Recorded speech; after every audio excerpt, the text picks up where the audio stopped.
So welcome everybody to the latest Jodo webinar. I'm absolutely thrilled this evening on the 31st of January 2022 to be working with the amazing Tracy Miller from Duolingo for Schools. So really excited to hear all about how Duolingo for Schools works, the difference between the main Duolingo and the schools version, all about how to onboard student data, all those fun things like that. So we're going to run for about an hour. If you have any questions, feel free to put them in the chat and I'll collect those questions and then put them to Tracy from time to time when there's a natural pause. So thank you so much for agreeing to do this, Tracy, and welcome to all the attendees. Feel free to put your questions in the chat when they come up, and I'm sure we're going to have a lovely hour together. So over to you, Tracy, to introduce Duolingo for Schools to everyone. Thank you. Sure. Thanks so much, Joe. I'm so excited to be here. This is my first time presenting sort of in this format. So I hope you'll all bear with me. My name is Tracy Miller. I am at Duolingo for Schools. I joined about 11 months ago. I was a middle school teacher, actually taught mathematics, but I've taught a little bit of English in Lithuania and a little bit of different subjects here and there. I was also an administrator in St. Louis Public Schools and a member of the Board of Education there. I went from teaching and being sort of an instructional coach to working in ed tech. I went to Khan Academy and I spent some time at Class Dojo, the very beginning of the pandemic, working with partnerships and really getting teachers set up to communicate there, and came over to Duolingo to do some community and marketing work. So I'm really excited to be here. Like Joe mentioned, I'm just going to talk a little bit through the Duolingo for Schools product, a little bit of the background, how it sort of interacts with the regular Duolingo app that I'm sure many of you are familiar with. And then just some interesting sort of tidbits about how student privacy works.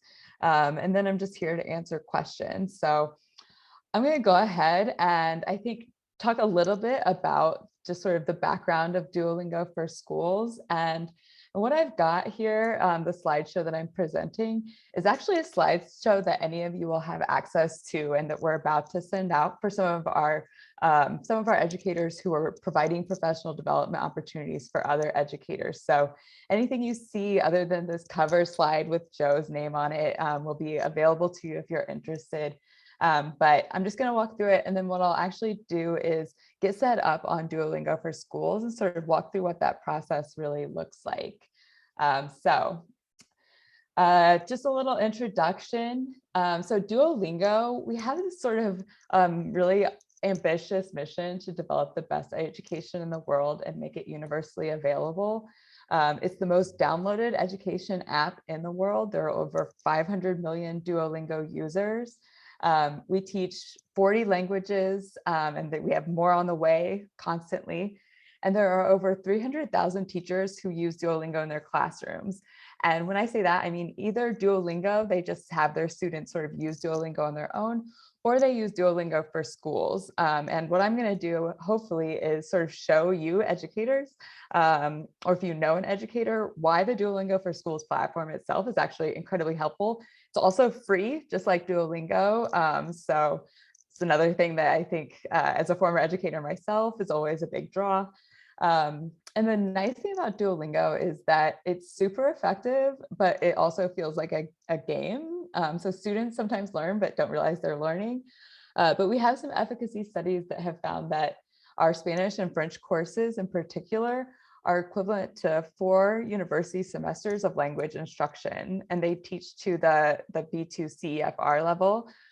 So we know that they're effective. We know that folks are learning on Duolingo every day. And so we're really excited to be able to support teachers. Actually, before I go forward, I'm going to just talk a little bit about the background of Duolingo for Schools. So Duolingo for Schools has existed since about 2015 or 2016. And we sort of created this platform before my time at Duolingo and kind of left it in maintenance mode. We didn't really do a lot of upkeep. And then what that meant was that some of the experiences, whether you were just trying to add students or create an assignment, Sometimes they were broken, sometimes they had bugs.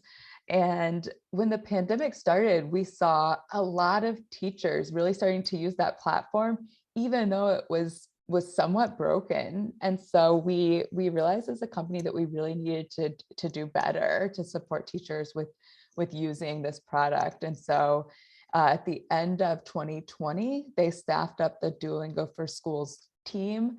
And I came on board in February. And then in July, we actually launched what we internally called V2, but the new Duolingo for Schools. It has a lot of the same functionality. So if you happen to have used Duolingo for Schools in the past, you'll be able to do basically the same things. But what it is really a set of teacher tools that sits on top of the Duolingo app itself. So if you have a Duolingo account, you can already use Duolingo for Schools. You're just going to go on over to the schools section of that app or website, and then you're going to go ahead and set up your classrooms. And I'll walk you through that here in a second. The student side of Duolingo for Schools is just the Duolingo experience. So what you're going to do as a teacher is really support your students with moving through the Duolingo material in the way that's best for your students that you know best. So we sort of think of Duolingo and Duolingo for Schools as a way to complement what's happening in the classroom.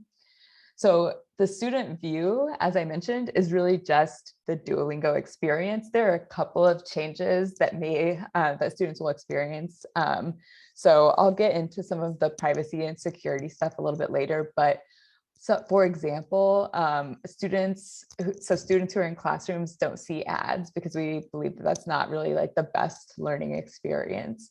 There are also ways for, let's say you teach, younger students and you don't want them to interact with, as many of you know, we have sentences in the Duolingo content that might say, I want a glass of wine. And so if you want to make sure that students don't see sentences with words like wine or beer, then you can turn those sentences off. But in general, students are just going to get the Duolingo experience. The difference is if students access Duolingo on the web, and we are working on having them access it on their mobile devices, they can still do all of their assignments on the mobile devices. The only difference is that on the web, they'll actually see this assignments section on their sidebar, and they can click into their specific assignments. And I'll sort of walk through what those look like on your side as a teacher in a minute. But otherwise, they're just going to go through their Duolingo work like they usually would. This is just, again, the background, but I did want to go ahead and throw in a pitch for some of our exciting resources. So if you are interested in all this, and I'll shout out this group again at the end, we do have an educator network on Facebook, and I can share the link to that in a little bit, but we just sort of are getting that group up and going. We've got some, path foragers in there who are really starting to interact and get folks excited about being part of that community. And then we also are working on getting as many resources for teachers as possible into a form where teachers can access them for free from anywhere. So our help center and also Pinterest and Teachers Pay Teachers have a lot of free resources, from homework logs to personal dictionaries that students can fill out, we're getting ready to upload some lesson plans, some game ideas. So just different things that might help you use Duolingo in your classroom. As I get into this conversation, I just wanted to really quickly touch on terminology, because the way that some words are used at Duolingo are somewhat different sometimes from the way that they're used in most language classrooms. So one example is the word skills. We know that a lot of language teachers use skills to refer to speaking, listening, reading, and writing. On Duolingo, we use skills to refer to these different bubbles that are inside of each course. So a skill in Duolingo might be in this screenshot that you'll see here on the right, might be activities, or it might be basics, or it might be travel. Those are some of the different skills on Duolingo. Each skill contains multiple levels. So you can kind of see here that that this one, for example, there's a little 5 in this crown. So the activity skill has 5 levels, and you progress through those levels as you get more complicated inside of that skill. There is a placement test in Duolingo, and it's really just used as students enter a course. So it's not a test that you can assign or give students at any moment, but as students get started with their Duolingo accounts, there's a placement test that will help to place them at the appropriate level, at the appropriate skills and levels inside of that course. And then there are checkpoint quizzes along the way the students can use to sort of test out of multiple skills or unlock skills along the way. But those aren't like they also aren't quizzes that you can necessarily like assign to students. They're really a Duolingo specific quiz. All right, so inside of this deck is a walkthrough, but what I'm going to actually do is get out of this deck, and I'm going to jump into Duolingo for Schools. So can you verify, Joe, that everyone can see my Duolingo homepage right now? Yep, absolutely. We can all see it very, very Amazing. clearly. And we don't have any questions so far, but Pamela Parks has been amazing in the chat. She said Duolingo was a lifeline during the pandemic, which is lovely to hear. And also she gives a shout out to the Educators Network. She says the Educators Network is the best professional learning community I belong to, hands down. There we are. So we have a huge cheerleader here for Duolingo for Schools. Amazing. And I will just say that if you have questions, Pamela Parks can probably answer them in the chat too, because she is using Duolingo on the ground every day. All right, so I'm just going to go to schools.duolingo.com. You'll notice that right now I'm logged out of Duolingo. So I am actually just going to create a new account from the Duolingo for Schools page. So when I go to schools.duolingo.com, I'll come on this beautiful little school specific page. I'm going to go ahead and click get started. And when I do this, when I create my account, it says, let's create an account. I'm actually creating a Duolingo account. So if you already have a Duolingo account, but you haven't accessed the school specific portion, then you can just log into Duolingo and go to schools, and I'll show you how to do that. But if you aren't on Duolingo for some odd reason at this point, you can go ahead and jump in here. I'm just going to be real honest about who I am and where I'm coming from. I'm 38. My name is Tracy. I'm going to put Tracy plus Joe Dale at Duolingo. And I'm going to make up a password and sign up. So this will have created for me my own Duolingo account. Now I'm going to start to get into some of the schools, Duolingo for Schools specific account options. So what do your students call you? I have complained, for the record, that doctor is not an option because technically I would probably make my students call me Dr. Miller, but I'll go with Miss Miller. And I'm going to name my classroom. So I'm actually right now learning French on Duolingo. So I'm going to call this French 1. And this classroom is learning French. And this other option is the language that your students use most commonly. So maybe their native language or the language that most students in your classroom speak. So this is going to be the French course from English. And what this is going to do is inside of the curriculum, it's actually going to pull up for you the course for learning French from English. So if you happen to have, for example, an English language learners classroom where you have students who speak multiple languages all learning English, then what you might want to do is create a classroom that says multiple languages. Now, this is something else that we're working on the Duolingo for Schools team, because the problem is that if you select multiple languages, it doesn't right now know which course to pull into your classroom. Is it that they're learning English from French, or is it that they're learning English from Spanish? And so what I might do if you are teaching an ELL class is actually create a different classroom for all of your students who speak one language and are learning the same language. I hope that makes sense. So right now I'm going to go ahead and create this classroom, and I have done it. So once you create a classroom, you're going to have the option to add students, and I'll walk you through that. You're also going to see this assign tab, and that's where your curriculum is going to live. Now, if you look at this page, you'll see that these are those skills that I talked about, those bubbles on the curriculum tree. And you can see the words that are inside of that skill. So these will be the words that your students would interact with if you wanted them to work on Basics 1. Another thing that's pretty cool is that you can see tips. And if you've used Duolingo, you might know that tips are sort of grammar tips that pop up along the way. So you can see what grammar your students might be interacting with when they are assigned that skill. So in here, we can see that this is going to teach students about French sounds that sound similar to English ones. And it's also going to talk about the gendering of different nouns in French. So some are masculine, some are feminine. And then it's going to talk about different reasons that we might say you are in French when you would have said I am in English. So I'm just going to go ahead and click out of here. And another thing that you can see if you have been interacting with Duolingo yourself, if you're like me, one of your favorite features might be stories, or if you're using Duolingo with your students, they might love the stories. One of the things that we've added really recently is the ability to assign specific stories. So what you can do in here is skip from skills to the stories view. And you can see the stories that are inside that French from English course. And you can also choose by unit. So if you know that your students are inside of Unit 1, then you can click Unit 1. It will only show you the stories from Unit 1.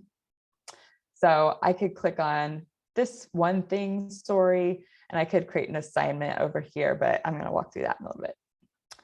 So you also have, and I'll walk through this in more detail when we get into a classroom with real students in it, but you've got a reports tab, which is where your assignments will live. And then you've got a settings tab where you can change your settings for your classroom. You can download setup instructions, or you can delete your classroom.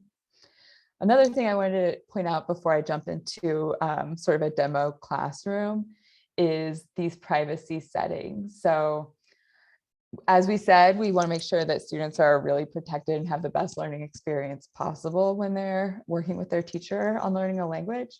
So by default, when you create a classroom, these settings will all be turned off. So one thing that students can do or won't be able to do is participate in discussion forums. So this is like a social feature on Duolingo. So they won't be able to access those forums and interact with people who are outside the classroom. So if that feels like a danger, which, coming from a little bit of a school board experience might be a problem for me, you can go ahead and turn that off. You can also, they won't be allowed to see the events page. Duolingo events are super cool. They are sort of like meetups organized by our event hosts.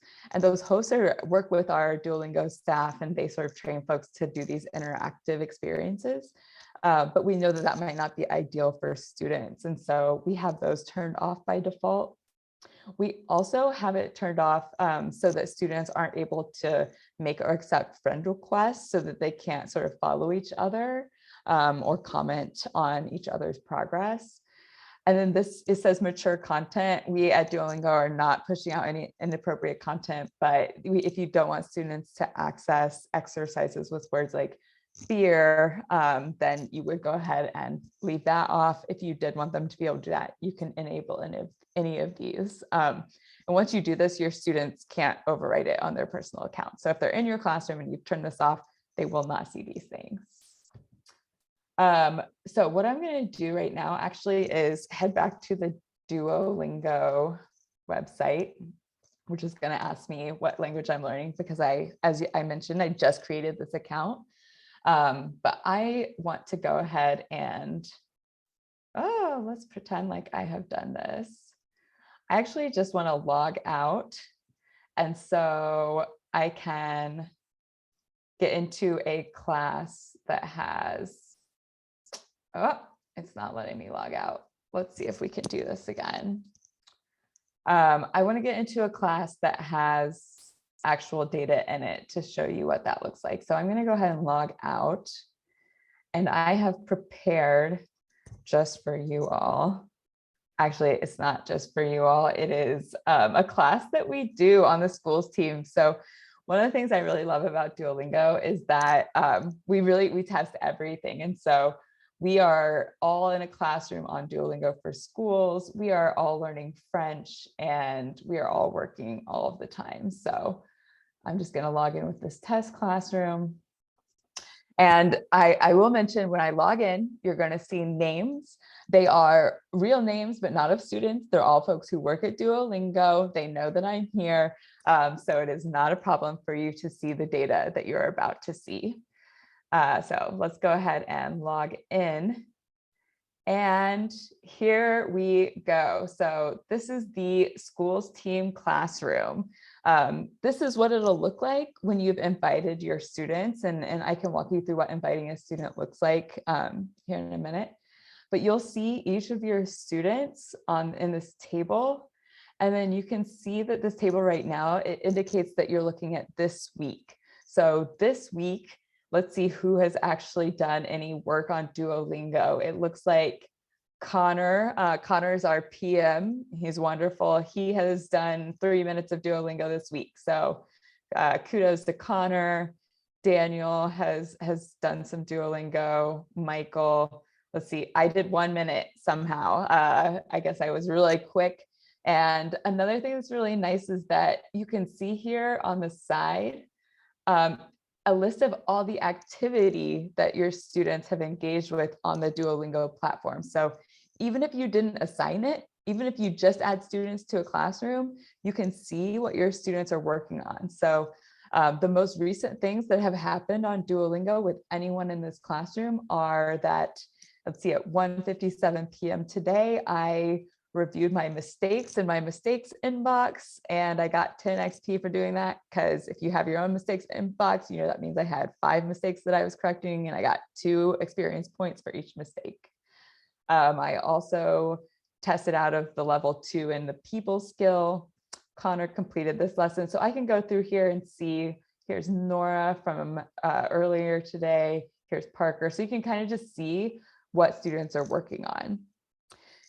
If I was really curious about what an individual student was working on, I could click into that student and I can see that this is Aditya. Looks like the last time Aditya worked was December 13th, unless this is his account where he's doing most of the activity.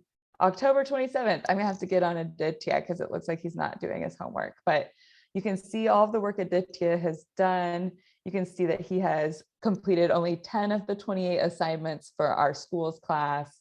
He was late on 5 of them, so he completed them, but after the due date, and he's missed 13 of them. So it sounds like I need to get on Aditya a little bit after this. You can also see that since he joined this class, he's gotten 423 XP and he has spent 41 minutes in this French course. So this is just an overview of the information that you can see about your students as a whole and each student individually. On this page, you can also remove students and you can change students' passwords. So if I've been there, I have those students who needed help logging in, so you can remove them or reset their password. You can move them to other classes. The other thing that's really nice is you can send them a login link. So if you click this and send them this one-time link, all they need to do is put that into their browser and it'll take them right into their account inside of your classroom so that you don't have to worry about logins or anything else. I feel like I am moving through this really quickly. So Joe, I'm gonna go ahead and stop and pause. Are there any questions, or am I doing a good pace? You're doing a good pace. We do have a question, which Sure. is from a UK teacher. Is there a GDPR compliance document or web page that I will be able to give to HR and ICT re data protection? Is there an official web page that Duolingo schools have put together around GDPR compliance? Great question. Right now, there is not, to my knowledge, a GDPR for Duolingo for schools. This is something that we're working on in addition to getting some different privacy pledge agreements. Right now, Duolingo for Schools doesn't have integrations. We don't have contracts or partnerships. Our users are really the customers. We're really like a customer driven thing. So we haven't been able to enter into any data or privacy agreements with any different entities. So we're working on that. One of the things that we're also working on is a Google Classroom integration that'll really help us beef up some of that. What I can do is link to some of the documentation that we do have prepared on privacy and security and some of the Duolingo specific documents in case there are concerns about the student's account data. Fantastic. So say in the States, would you be COPPA compliant and those sorts of like the equivalent of GDPR in the States? Yeah, so I believe that we actually are COPPA compliant. I'm not sure about FERPA, but I do know that we, again, like aren't signing that away. Like we won't put that in writing anywhere right now. But what we are doing is working on making that official and getting some of these student privacy pledges figured out. And so we're like in the conversations of making that happen. So if that's a concern, you can shoot me an email. I'll drop my email in the chat. It's just my first name, Tracy with 2 E's at duolingo.com.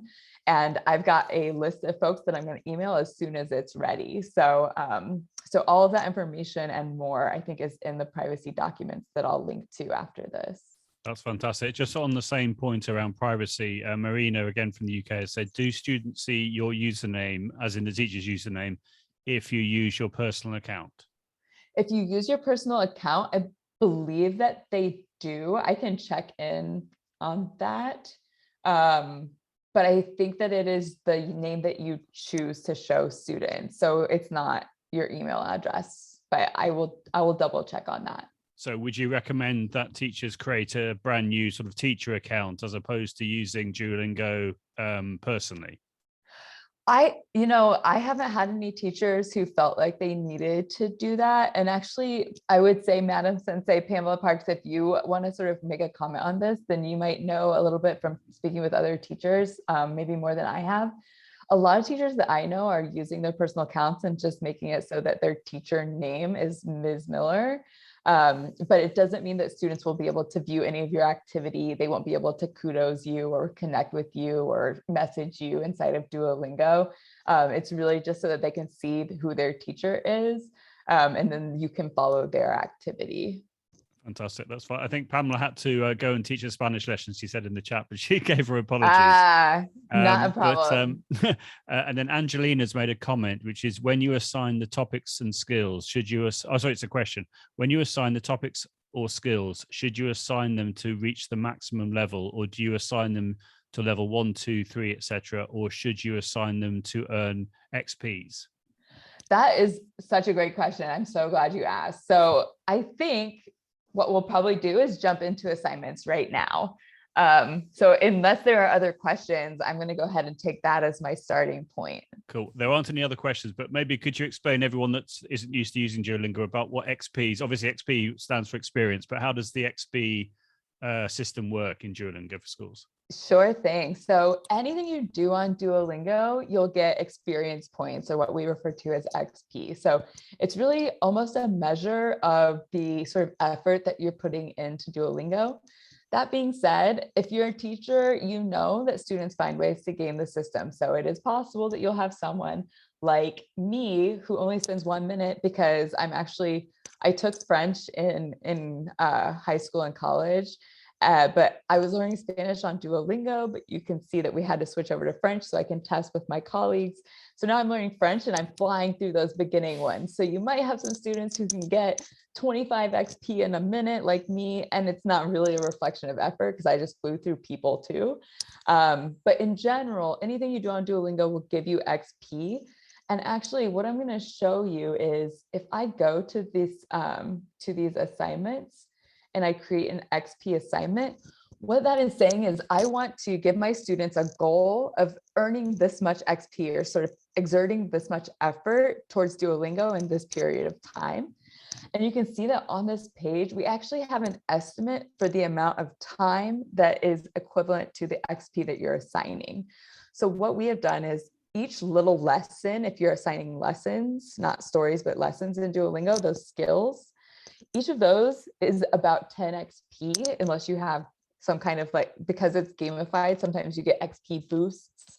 If you've been doing a lot of lessons, then we might give you a little reward and count it as double, but each skill lesson is really about 10 points, and that takes about 5 minutes. So we estimate that 10 XP is about 5 minutes of work, 50 XP would be about 20 minutes of work, and so on. So you can kind of scale that. And really what you're doing if you assign XP is saying, I want you students to work at your own pace. So if you have students who are sort of, if you're using Duolingo as, let's say, just a supplement, you just want students to be, you have students maybe on Tuesdays and Thursdays, and you want to make sure that they're just practicing their language on Monday, Wednesday, Friday, Saturday, and Sunday. So you want to assign XP because it doesn't matter what they do in Duolingo, you just want them to work at their own pace. If that's the case, I would use XP and I would say, I want them to do, let's say, 30 minutes of Duolingo in a week. So I would just click on 75 XP. I would hit next. See, we have all these classes. If you have multiple classrooms, you can create the same assignment for all of them. So I want my schools team classroom to earn those sort of 30 minutes or 75 XP in a week. So I'm going to click next. And then I want them to start right now, today. You can even select a time that you want them to start. And I want it to be done by, let's say, Monday at the end of the day, next Monday. And so I could click assign. I might not, because my colleagues might get upset because they're in the middle of not doing their homework already. But if you assign this, then what your students can do is go into their Duolingo, and they can do it on any device. They can do any lesson. They could listen to a podcast. They could do a story, and any XP that they get will count toward this assignment. So this is an XP assignment. So if that's what you want students to do, then I would highly recommend XP assignments. On the other hand, if you want students to work on really specific material, so if you know that you want students to work on, for example, we've already looked at Basics 1, and we saw the words that students will interact with, and we saw some of these tips that they're going to be seeing along the way. If you knew that you wanted students to work on these words, or if you knew that you wanted to work on, the understanding of the feminine and masculine nouns, then maybe you want to assign this specific skill. So if you do this, click on the skill and click assign. You can see, and I'm getting back to, I think, the original question, which is sort of how many lessons. So inside of Basics 1, you can see that there are 4 total levels. In other words, to complete their understanding of Basics 1, they would have to do all 4 of those lessons. And so I would go ahead and assign all 4. You can assign fewer. If you know that each of these lessons is about 5 minutes and you only want them to do 10 minutes of work, maybe you assign 2 lessons. So that's completely up to you. Another thing that, as a teacher and a teacher who used technology a lot, one thing that I always found really helpful was seeing what the students were going to see before they saw it, before I assigned it. I have a couple of things to say about that. One is we're working on it. Another is that one of the really great things about Duolingo is the way that we use AI to really train the program to meet students' needs individually. And because of that, no one lesson is going to look the same. So you can't assign, Basics 1 to your students and then go through it together, because everybody will get different questions based on their needs and what they've missed and what they've gone through quickly. And so if you want students to work on the specific skill, you can do that. If you really want to see what they're going to see or know what level they're going to get to by working on either 2 lessons or 4 lessons, I recommend going in there yourself and just going through the experience as a student. And then you'll sort of understand what the students are going to experience. One thing that you can also do is you can add yourself to a classroom. So on my Duolingo account, I have a classroom that's, I think, Tracy Learns French. And it's just me in my own classroom giving myself assignments and then completing them and trying to figure out sort of what it feels like to be a teacher and a student. So if that's something that you want to do, you can always add your own email address or your own account as a student in one of your classrooms.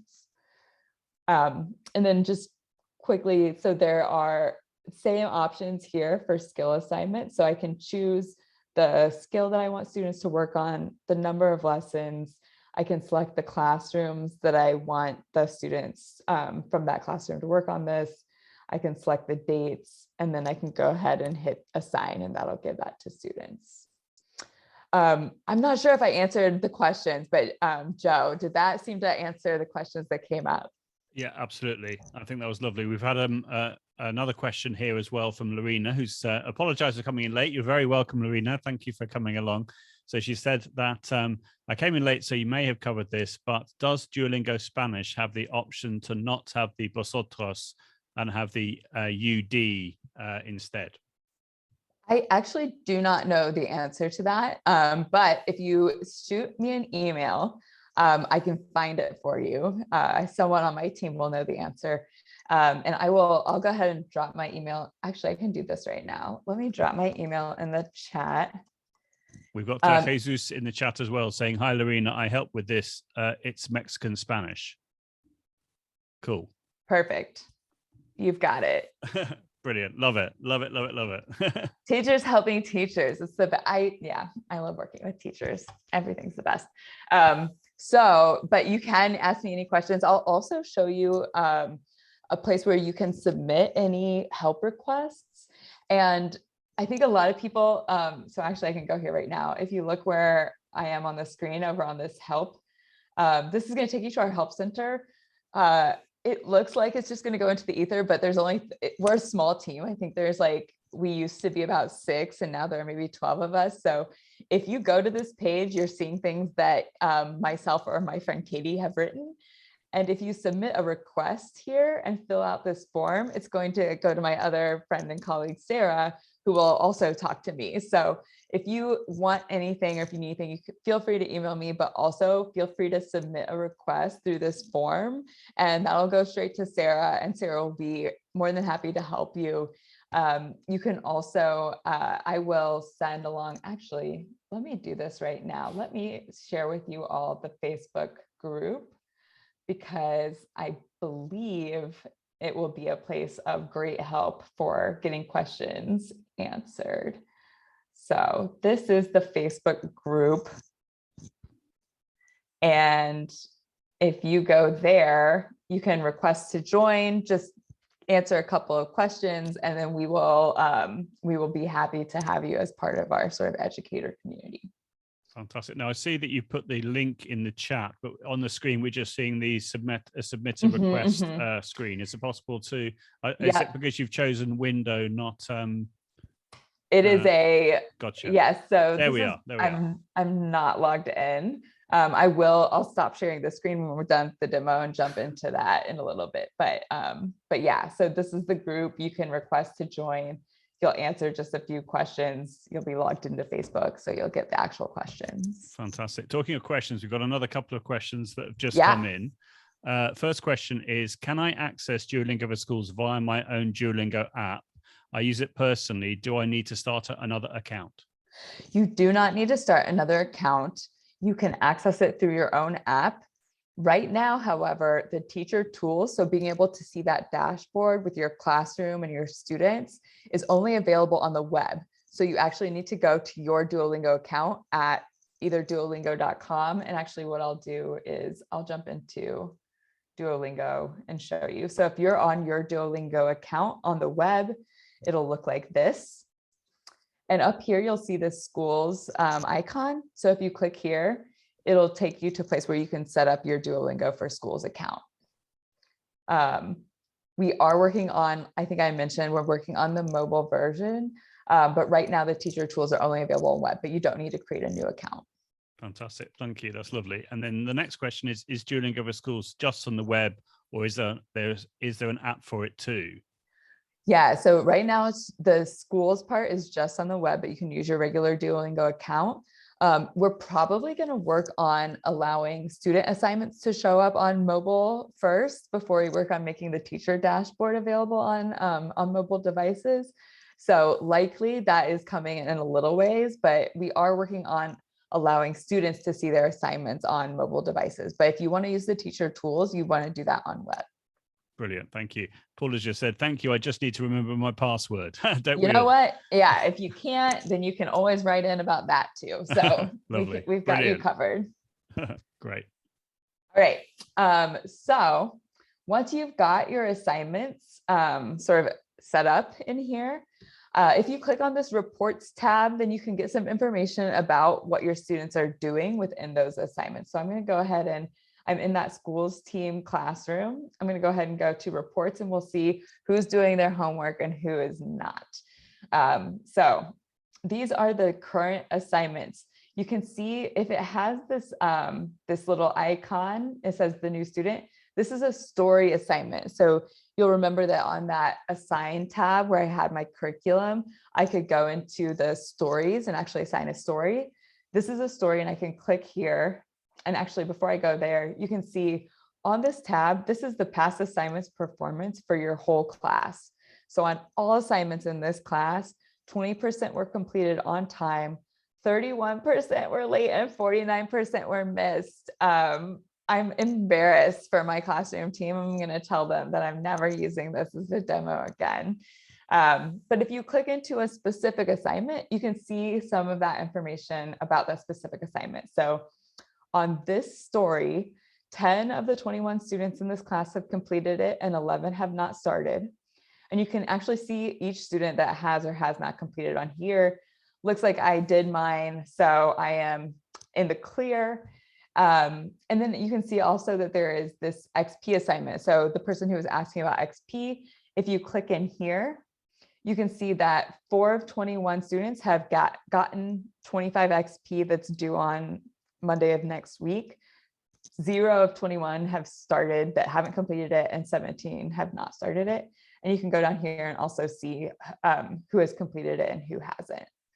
This is another story assignment, but if we go down here, you can see this icon that looks like the circle. This is another skill assignment. So if I clicked on, let's see, basics 1, it looks like, oh my goodness, let's see if there's one we did better on.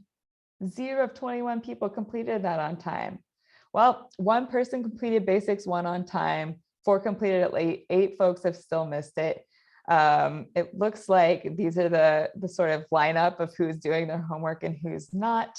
And you can also see sort of the overview for that assignment. So that assignment started on October 27th and ended on October 30th, and only 5 of the 13 folks who are enrolled in the class at that time completed it.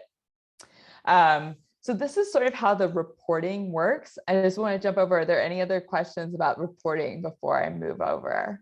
Yeah, there's a great question from Nat, which is there a way to check so that I don't reassign the skills or stories that the students have already completed? Yeah, so you can see on this, if I'm on my assign tab, you can actually go in and see which things are already assigned. So I wouldn't want to assign these because they're already assigned to this classroom. I believe. So in the story, same thing. So they've assigned these 2, but I haven't assigned these. I want this jacket, but some of them aren't. So you can check and see which ones have been assigned and which haven't. Fantastic. And then Helen's asked us about the integration with Google Classroom, which I know you sort of talked about. So she said, can we link Duolingo to Google Classroom? Could you explain if that is possible or if that integration is coming soon? It is coming soon. Fantastic. So if you wanted to, for example, share a link in Google Classroom as an assignment, you would be able to do that at the moment, wouldn't you? Because you showed a moment ago about how you can create a link for an exercise. So presumably you could then take that link and set it for everyone in an assignment in Google Classroom, would you say? I think that's right. And what I would do if I was using Google Classroom, if I was just getting set up, and I can go back out and sort of show you this again, but what I would do is share in Google Classroom the classroom link that you will have that allows students to jump in and sign up. And then what I would do, honestly, is just have students log into their Duolingo accounts, because if they do that, their assignment on the web, their assignment will be right there on the right-hand side of their screen. So I wouldn't even share a direct link to an assignment, because I think the problem is that each student will get a slightly different lesson, as I mentioned, based on sort of their performance on that skill. And so I would just share a link to them for them to log in Duolingo, and then they'll see all of their assignments right there on the right-hand side of their screen. Yeah, that makes total sense. Thank you.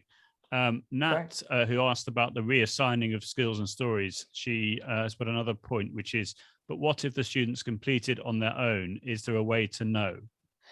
Yeah, so if you want to know what your students have been working on, if they've worked on something and completed it lately, if you go to your students tab and you choose a student, so I'll choose Connor, you can see all of the work that Connor has completed in this sort of in this activity bar. So right now, there's not within a single skill, there's not a way to see if students have worked on it or not. That's definitely a feature that we've gotten feedback on and are working on.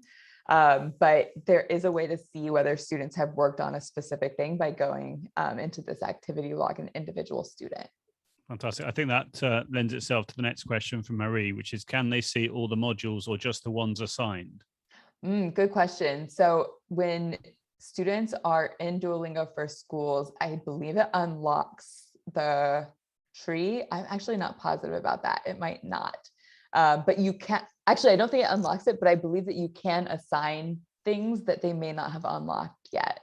I know that you can do that. And so I don't know if they can see everything, but I know that you can assign anything that you like. And you as a teacher, once you're in that Duolingo for Schools teacher experience, you can see and interact with the entire course tree. Fantastic. Lovely. That's great. Excellent. Sure, so we talked a bit about skills so far, and you've mentioned stories. Could you give us a bit more of an explanation about how the stories work exactly? Sure. If you haven't seen a story, I would be happy to show you. So on Duolingo, this is a brand new account. As you'll remember, we just created it. So I actually don't have any stories unlocked on here yet. So what I'm going to go ahead and do is I'm going to stop sharing and I'm going to let you into my regular Duolingo account. So hold on one second. Okay. Now, you can't judge me for all of the tabs that I have open or for any of the things that you see on my Duolingo Learner account. What I normally do is just take the one tab and then drag it to a new window, and it looks like I'm really, really organized and don't have lots and lots of tabs open. That's right. So let me log in here, and I am going to share just one screen with you. All right, here we go. All right, so this is my Duolingo account. Can you see it? Yeah, we can. All right, perfect. So this is my Duolingo account. I am right now a student in that Duolingo for Schools classroom. So you can see my assignments up here. If I click on any of these, and you can see sort of the tree is unlocked for me right now, I can click into these skills and work on those. But if I want to work on a story, I can go in here. And stories are really just like kind of exciting ways to have students interact with more real world context. And so you can go, we'll just go into the reason that these are little headphone icons right now is actually because there's an audio version of the stories. So I've already worked on one version of each of these stories, and now I'm on the audio version. I'm going to go and jump into this first one. And I'm not sure if you can actually hear it. I don't know if I've optimized for sound, but these stories are just little snippets of interactions where you can use the language that you're learning in context. You well, can't I think hear that. What's happening is that that's playing through your microphone. But what you can do is in the floating toolbar at the top, if you click on the more option and then click share computer sound, we'll be able to hear the audio. Ah, all right. So Lucy is at her house with her with her daughter, Lynn. Oh non, nous n'avons pas de pain. So, oh no, says Lynn. We don't have any bread. So students can sort of hover over the words and see what's going on. Tu vas au supermarché? All right. So, are you going to the supermarket? Oui, je veux une baguette pour mon sandwich. Yes, I would like a baguette for my sandwich. And then they ask you these questions sort of in context about what's happening. So, do Lynn and Lucy have a lot of bread? Not right now. They need to go to the supermarket. Tu peux acheter une chose pour moi? So this continues. It'll sometimes ask you to actually enter some of the Une words. chose. Oui, une tomate, You might have s'il to te plaît. respond to something that one of the characters is asking. C'est pour ma salade. You might have to just identify what this person says. So she said, it's for my salad. D'accord. Merci. And et 3 croissants. usually D'accord. the stories have a little bit of a twist. Et une bouteille d'eau. Lynn. Et 2 oranges, s'il te plaît. And so in this story, it seems like maybe Lucy was going to go to the supermarket and Lynn started asking her to get 1 million different things at the supermarket. J'ai une idée. So I'm going to go ahead and jump out of here, but these are like one of my favorite parts and I think one of the teachers' favorite parts of Duolingo. And so you can now assign these to students and see when they've worked on them in your classrooms. Any other questions about? We've had some lovely feedback. So S. Rogers says, this is brilliant. Mrs. Ganesh from Trinidad and Tobago has said, I love it, but has a question. If you wanted to change the classroom names, can that be done? For example, this year the class is French 2, but next year there will be French 3, or do I have to start a new class? And that's a great question. That is a great question. You don't have to start a new class. So if I go into my Duolingo for Schools account, this is on my Duolingo account. It's a little different from the one we were just in.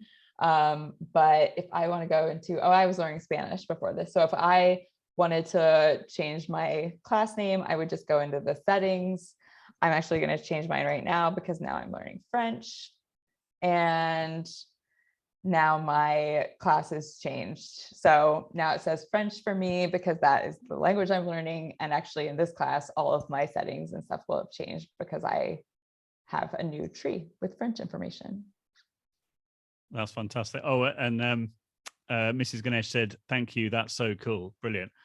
I see that you've got the podcast Duolingo tab open as well. Could you give us a quick summary of the Duolingo podcast, if that's possible? I absolutely can. So Duolingo podcasts right now are only in these languages. And so we're working on sort of upping the number of podcasts, but these are super cool. So it's exactly what it sounds like. They're podcasts. And there are a lot of different sort of topics, and they're usually focused on different cultural aspects of some of the places that speak the language that you're learning. But one of the things that I think is really great about this is that if you go into some of these podcasts, and I'm not actually going to go all the way, or maybe I can. I'm not going to go all the way to the beginning of the podcast series to episode 1. But there are actually, if you're a teacher and you want to use these podcasts, there's some pedagogical materials that you can use in your classroom along with these podcasts. And so those are actually available on our Help Center. Some of them, if you go to resources for teachers, you can see these podcast guides. So for episode 3 in the podcast, the Spanish podcast for English speakers, you can go on and actually download this material. You can find other places where you can find the same material. And it looks like I downloaded it. Will it pop up? I thought that I was going to be able to immediately see it, but let's see if it pops up. But in any case, you can actually get some material to use in conjunction with these podcasts from our different parts of the website, and they're available on these website pages as well. So actually here it's popping up on another screen. Let me show you. And what are the levels of Spanish, French, etc. for the podcast? Would you recommend them for intermediate to more advanced, or is there some content which would be appropriate for beginners? There is some content that would be appropriate for beginners. I would just say as a teacher, you should vet the content and just make sure that it is appropriate for the students that you're working with. Fantastic. Yep. So this is some of what the the pedagogical materials look like. All right. I know that we are running up on time. What I didn't show was some of the really sort of like onboarding of students, the ways to actually add students to a classroom. I don't know if it would be helpful for me to spend 5 minutes talking about that, or if there are other questions that would be helpful to answer. We don't have any other questions, but I think it'd be really helpful to see the student onboarding experience. We've had another message from Paula saying, thank you for your help earlier. I've not only reset my password, but also saw how to change my username to make it less personal, which is perfect. Amazing. Perfect. That's a really, great call. So what I'm going to do is just share this screen again. And I'm going to start over at the beginning again. So if I am going to schools.duolingo.com, I am, let's say that I go ahead and create a new account. Let's create, nope, you know what? That takes too long. I'm going to go ahead and log in. But when I create a new classroom, I'll have the same options as I would if I created a new account. So if you remember, when I created that new account, it just took me into a blank classroom. So what I'm going to go ahead and do is create a new classroom. So I can go over here on the side and click new class. We'll call it French 1 for Joe Dale. And we will put that we are learning French from English.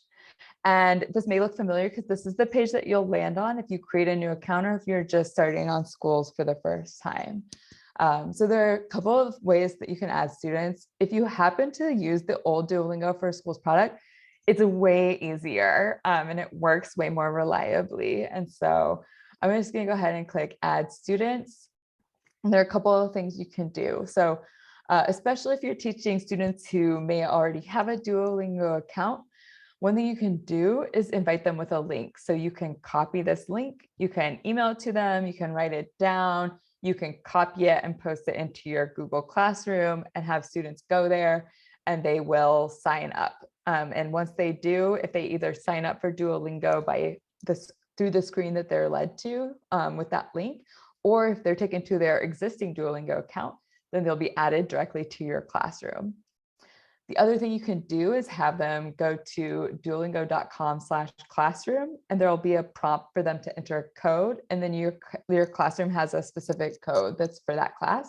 Once they enter that code, they'll be added to your classroom. Now, if you don't want to go that route, you can also add students directly. So if you add students, you can type in their names or you can copy and paste a list as long as it's sort of one after each on a different line. So every student's name on a different line. You don't have to have email addresses. If you don't have email address, it'll sort of generate a Duolingo Schools email, but it won't like send them email or anything that they can access if they aren't allowed to access email. And it will also do something that I think is pretty cool, which is if I say I want to add, like I know that I already have a Duolingo account. So oops, that was my name, not my email. If I do this, it will tell me that, oh, it didn't this time, but what it will do is usually tell me that that person already has a Duolingo account. So I'm not like creating a new account for them. It'll just add that account to my classroom. So you're not creating new accounts for students if you enter an email address that's already associated with a Duolingo account. So if you want to add them with email addresses or with just names, you can do that. If you want to send them a code, you can do that. It's really just sort of up to you and the level of comfort that your students might have. And that's it. Now we're back where we were. You can create an assignment, you can view reports, you can go in and see any activity that your students have done since they've joined your class, and you can help them along their language learning journey. Fantastic. So useful. I think you've gone through everything that we needed to cover. That's brilliant. We've got a comment from Nat, which is just a little side note. Since I teach EL, which I presume is English as a second language, my students are using the Duolingo. Well, she's written from other language, so I presume that they're doing that in a different language. So I cannot read which stories or skills they complete. I suppose there's no way around that, is that? There is. So what I would do is if you go to your, I would actually, and this is not ideal and we're working on this. We know that it's a struggle. What I would do is I would create a different classroom for each course. And what that means is if you have, one or two students who are learning English from Nepalese. I had a lot of Nepalese students in St. Louis. And then you also have students who are learning English. In that same classroom, you have students who are learning English from Spanish. I would create a class that is learning English from Nepalese and a class that's learning English from Spanish. And I would add those respective students to those classrooms. And then what you'll be able to do is inside of that class, it'll have the course that corresponds to that language learning pair. And then you'll be able to see the activity and you can even assign specific material. So it's really just a matter of doing the sort of behind the scenes work, creating those multiple classrooms, and then assigning students to the appropriate places. That's great. That's really helpful. Thank you. Mhm. We've got another question from Mrs. Ganesh, which is, so if a student is removed, once he or she has the link or code, can he or she then rejoin? Is it possible for a student, or is it right that a student can't be blocked therefore? Is that right? Oh, that's actually a great question that I don't know the answer to. So I will get the answer to that question. I would like Okay. to know. So yeah, shoot me an email or write into our help center to Sarah and we can get you the answer. I don't know the answer. I know you can remove a student, but I'm not sure if then they are permanently blocked from rejoining your classroom. Fantastic. And then we had a question from Marina, which is, what about pupils what about students who are native in the language? I'm not sure if I am fully understanding. So if they're native in a language, but they're learning that same language? I presume that's what Marina means. Marina, can you clarify? Yeah, so yes, Gotcha. Marina said yes, yeah. Yeah, so this is another thing that we've talked about, like can we sort of set up an English to English course so that folks can sort of work inside of that? Right now, because that course doesn't exist on Duolingo, we don't have content folks who are creating a course for people to learn English who already speak English. That's not a setting. And because it's not a setting, there's no way to set that up. And so what if you wanted to have students in a course who natively speak English, then I would set them up as English speakers who are learning another language, or you could set them up as, they're Spanish speakers who are learning English. But really, there's not a great workaround for if you want somebody who's learning or who speaks English to be learning English, just because it's not a course within Duolingo at the moment. Fantastic. Lovely. Excellent. Sure. Wow. We've covered everything that we need to cover, I think. Was there anything that you wanted to show us that you haven't yet? I don't think so. I've shown you so much. Just join our educators network. Email me. I am excited to keep in contact with Joe, so keep following him and we'll be in touch. But yeah, I think you're getting in on the ground floor. We want to hear from you, and we are really trying to build up resources to further support teachers. So if you have suggestions, whether it's for something the product can do, like support multiple languages, or a worksheet that you'd like to see on our help center, please write to us. We're doing everything that we can. Fantastic. Well, I'd really like to thank you, Tracy, for doing such a fantastic job showing us the ins and outs of Duolingo for schools, how to onboard for the students and for the teachers around the skills, the stories, the podcast. There's so much to get our teeth into, and it's amazing that it's free. It's absolutely brilliant. And I loved the comment earlier saying about how it was a lifeline during the pandemic, and I've heard that from other people as well. I think it's absolutely brilliant. We've got some lovely comments in the chat saying thank you from Patricia, from Janine, from Helen. Absolutely brilliant. From S. Rogers as well. Lovely stuff. So I'm very, very grateful to you, Tracy, for finding the time to come along and to tell us all about Duolingo. It's been absolutely wonderful. It's great that it's been recorded as well. It means it can be watched as many times as need be. You can share the link, the recording link, with anyone that you would like, any other colleagues here, there and everywhere. It's been a fantastic. We've had an international audience as per normal. That's been really, really great. Thank you as well for sharing your email address in the chat there, Tracy. That's brilliant. So I would encourage everyone to get in touch if you have any more questions. We have some lovely, lovely questions this evening. It was really wonderful. So yes, there we are. You, we've done it. This Brilliant. is great. Yeah, I hope it's clear. I love talking about this. So yeah, this is great. I've really enjoyed it. Thank you so much. Absolutely. I think your passion has come across loud and clear. It's been wonderful. So it's been a lovely evening. What a great way to spend an hour all together talking about Duolingo for Schools. Great stuff. Lovely, lovely, lovely. So thank you ever so much, everyone, for coming along. Take care, look after yourself, stay safe, and do try out, if you haven't already, Duolingo for Schools. Lovely. So I'll stop recording now.